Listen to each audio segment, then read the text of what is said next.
ভারতের নির্বাচন ঘিরে মোদির ভিত নাড়িয়ে দিয়েছেন সে দেশের কয়েকজন ইউটিউবার। এর মধ্যে অন্যতম দুইজন হচ্ছেন রবিশ কুমার এবং ধ্রুব রাঠি। কিভাবে এই দুইজন রাজনৈতিক বলয়ে না থেকেও ভারতের নির্বাচনকে প্রভাবিত করছেন সেগুলো নিয়েই আজকের ভিডিও। রবিশ কুমারের নানা পরিচয়। এশিয়ার নোবেল হিসেবে পরিচিত র্যামন ম্যাগেসেসে পুরস্কার জিতেছেন তিনি। ভারতের খ্যাতিমান সাংবাদিক, দীর্ঘকাল সংবাদ উপস্থাপনা করেছেন এনডিটিভির চ্যানেলে। তার এখন নতুন পরিচয় ইউটিউবার।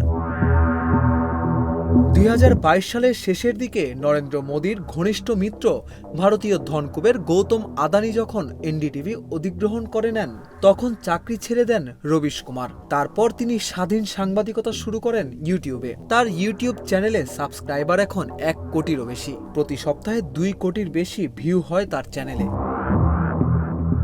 ভারতে গণমাধ্যমের স্বাধীনতা নেই বলে অভিযোগ রয়েছে। বিশেষ করে প্রধানমন্ত্রী নরেন্দ্র মোদীর শাসনামলে সংবাদ মাধ্যমের স্বাধীনতা তলানিতে গিয়ে ঠেকেছে।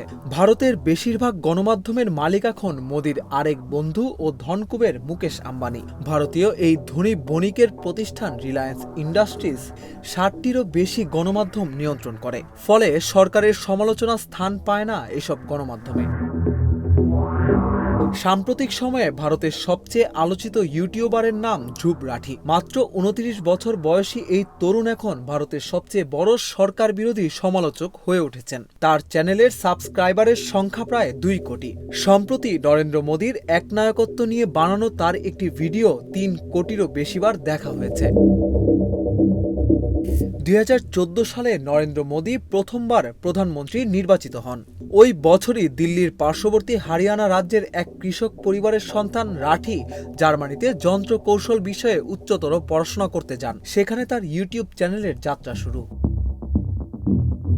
ধ্রুব রাঠির বেশিরভাগ ভিডিওর বিষয় নরেন্দ্র মোদীর দুর্নীতি ও উন্নয়নের ফাঁকাবুলি। এসব বিষয় কখনোই মূলধারার গণমাধ্যমে স্থান পায় না। তাই ধ্রুব এই বিষয়গুলোকে বেছে নিয়েছেন। তিনি নির্ভয়ে সত্য প্রকাশ করেন।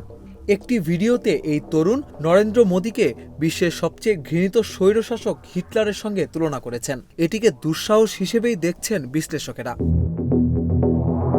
তারপরও মোদী সরকার তাদের টুটি চেপে ধরার জন্য গত বছর একটি আইন পাশ করেছে। টেলিভিশন নিয়ন্ত্রণের জন্য একটি নতুন বিলও পাশ করতে যাচ্ছে।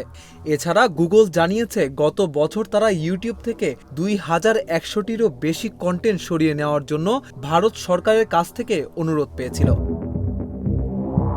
1 জুন ভারতে শেষ হয়েছে 7 দফা লোকসভা নির্বাচনের ভোট গ্রহণ। এরপর বুথ ফেরত জরিপের ফল আসতে শুরু করে।